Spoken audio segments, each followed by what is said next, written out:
సరే, శ్రీరామనవమి పండగ వెనక ఉన్న అసలు అర్థమేంటో లోతుగా చూద్దాం. అందరికీ తెలిసిన విషయం ఏంటంటే ఇది శ్రీరాముడి పుట్టినరోజు, విష్ణువు అవతారం కదా. అయితే ఇది కేవలం ఒక పుట్టుక మాత్రమేనా? దీని వెనుక ఇంకా పెద్ద విశ్వానికి సంబంధించిన కారణముందేమో? అవును, ఈ జననం మొత్తం విశ్వ సమతుల్యతను సరిచేయడానికే జరిగింది. అదెలాగో చూద్దాం. అసలు కథ ఎక్కడ మొదలైందంటే విశ్వం తన బ్యాలెన్స్ కోల్పోయినప్పుడు.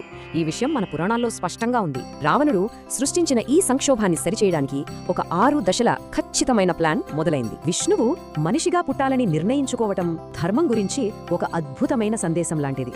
ఇక్కడే ఉంది అసలైన తేడా.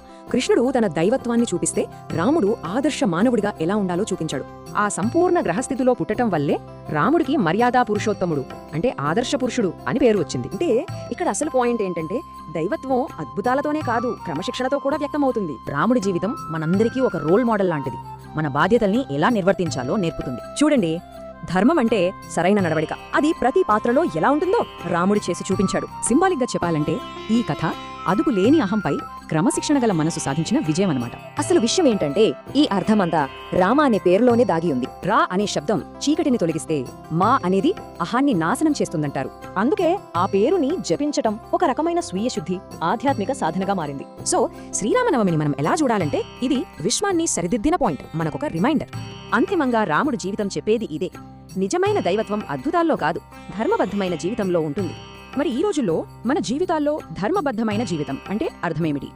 ఇది ఆలోచించాల్సిన విషయం. అందరికీ శ్రీరామనవమి శుభాకాంక్షలు.